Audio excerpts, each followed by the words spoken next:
नमस्कार मेरे प्यारे भाइयों बहनों और बच्चों।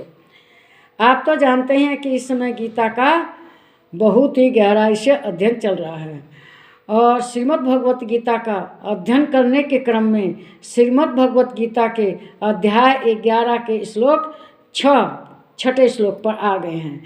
इसमें भी श्री कृष्ण भगवान अपने रूप के बारे में ही बता रहे हैं, क्योंकि अर्जुन ने कहा कि मुझे दर्शन कराइए अपने विराट स्वरूप का, तो वे उनका अपना विराट स्वरूप का दर्शन कराने जा रहे हैं। लेकिन वे अर्जुन से थोड़ा बता देते हैं, इंट्रोडक्शन दे देते हैं, परिचय देते हैं कि मेरे विराट स्वरूप में ये होगा, कहीं वो देख कर डर ना जाए। वैसे उन्होंने उसको दिव्य आँखें दे दी थी कि यह मेरे स्वरूप को अच्छी तरह से पहचान लें। तो अब वही श्री कृष्ण भगवान अपने स्वरूप के बारे में आगे बता रहे हैं। कहते हैं, पश्यादित्यान् वसून् रुद्रान् अश्विनो मरुतस्तथा बहून् दृष्टपूर्वाणि पश्याश्चर्याणि भारत। कहते हैं, हे भरतवंशी अर्जुन, तू मुझ में आदित्यों को यानी कि आदित्य के 12 पुत्रों को, 8 वसुओं को, 11 रुद्रों को और 2 अश्विनी कुमारों को और 49 मरुदगणों को देख, तथा और भी बहुत से पहले न देखी हुई आश्चर्यमय चीज़ों को देख। क्योंकि उन्होंने पहले विराट स्वरूप नहीं देखा था, तो इसलिए बता देते हैं कि भाई मेरे अंदर ये हैं, इसलिए देख के तू घबरा मत जाना। वो बता देते हैं, अपना रूप तो दिखाने जा रहे हैं, लेकिन कहते हैं कि मैं अपने जो अव्यक्त आदित्य के 12 पुत्र हैं, 8 वसु हैं, असुओं को देख, 11 रुद्रों को, 2 अश्विनों कुमारों को और 49 मरुतों को सब मेरे अंदर देख। ऐसा कभी नहीं होता कि जो कल्पना नहीं की वो भी चीज़ दिखाई दे, लेकिन श्री कृष्ण भगवान के विराट रूप में कल्पना से भी दूर चीज़ें दिखाई देंगी। ऐसी चीज़ें जिसका कोई कल्पना का आधार ही नहीं है, ऐसी चीज़ दिखाई देंगी।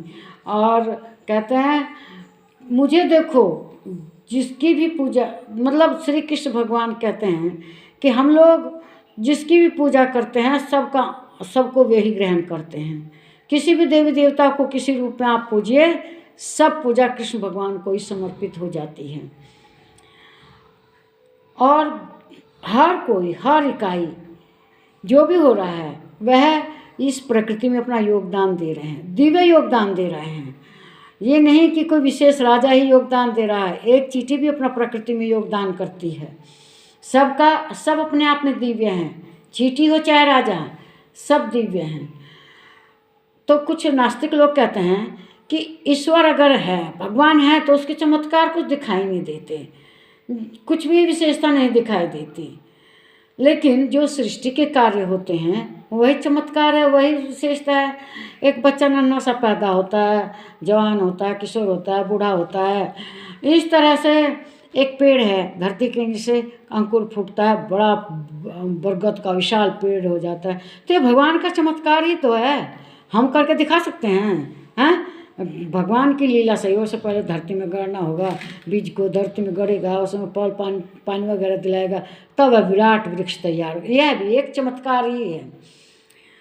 और इसी तरह से कहते हैं कि जो ब्रह्मांड है ये दिन रात फैलता ही जा रहा है, इसका विस्तार होता ही जा रहा है, लेकिन हम लोगों को नहीं दिखाई देता।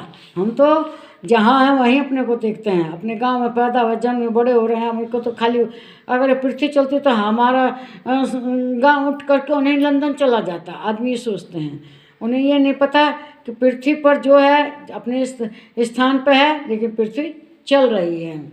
और ये सब क्या है? सब श्री कृष्ण भगवान का चमत्कार ही है। जो भी है दृश्य अदृश्य सब उनका चमत्कार है, और सब श्री कृष्ण भगवान का रूप ही है। सब उनसे ही आए हैं और उनमें ही समा जाएंगे। तो जो नास्तिक लोग हैं उन लोगों को यही लगता है कि कहीं कुछ नहीं है, भगवान नहीं है। भगवान है तब ये दिन रात हो रहे हैं, तभी ये आकाश में चमकता हुआ जो सूरज दिखाई दे रहा है, ये चमकता हुआ चंद्रमा दिखाई देता है। वीडियो को लाइक कीजिए, शेयर कीजिए, इस पर कमेंट कीजिए, मेरे चैनल को सब्सक्राइब कीजिए। नमस्कार मेरे प्यारे भाइयों, बहनों और बच्चों।